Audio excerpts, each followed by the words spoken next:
NIM 2004-2271 dari Ilmu Administrasi Negara. Nah, pada materi kali ini saya akan menjelaskan tentang sistem pengolahan transaksi atau TPS dan otomasi perkantoran atau OA. Dan berikut. Nah, kali ini saya akan menjelaskan tentang sistem transaksi pengolahan atau TPS. Sistem transaksi pengolahan adalah pintu utama dalam pengumpulan dan pengolahan data pada suatu organisasi.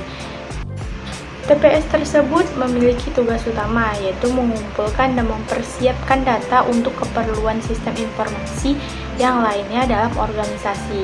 Nah, misalnya untuk kebutuhan sistem informasi manajemen dan kebutuhan sistem informasi eksekutif.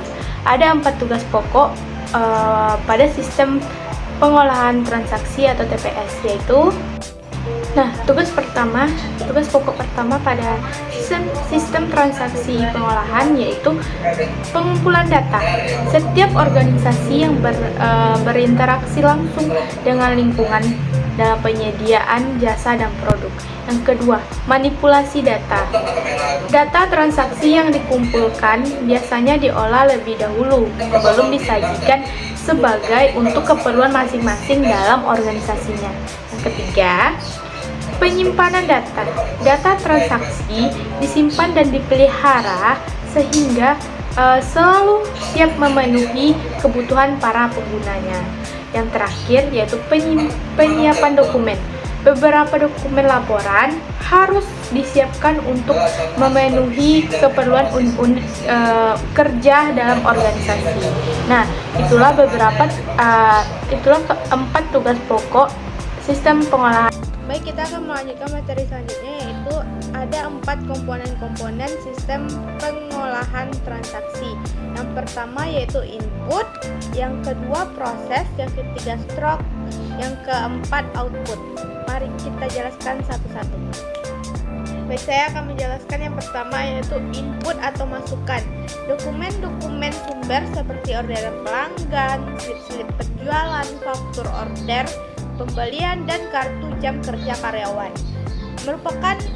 Itu merupakan bukti fisik masukkan ke dalam sistem pemrosesan transaksi. Nah, pada input ini ada tujuannya. Tujuannya yaitu menangkap data, membantu proses pengkomunikasian data dan pengotoriasasian operasi departemen. Terus selanjutnya menstandarkan operasi dengan menunjukkan dari apa yang membutuhkan pencatatan dan tindakan apa yang harus diambil.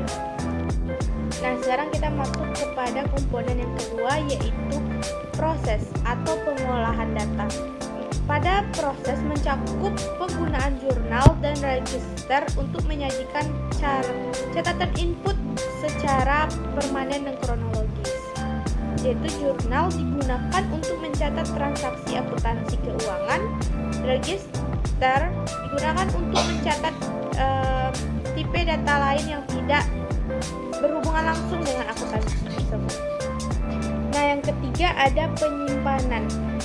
Buku besar dan file menyediakan simpanan data baik dalam sistem manual maupun terkomputeriasi. Buku besar menyediakan ringkasan suatu transaksi keuangan perusahaan. File kumpulan yang terorganisir, yang pertama yaitu transaksi file, yang kedua master file, yang ketiga refer of table file. Nah, kali ini kita akan masuk kepada penjelasan otomasi perkantoran atau OA. Otomasi perkantoran atau OA mencakup segala atau semua sistem elektronik yang formal maupun informal yang terutama berkaitan dengan komunikasi informasi dari orang-orang di dalam maupun di luar perusahaan.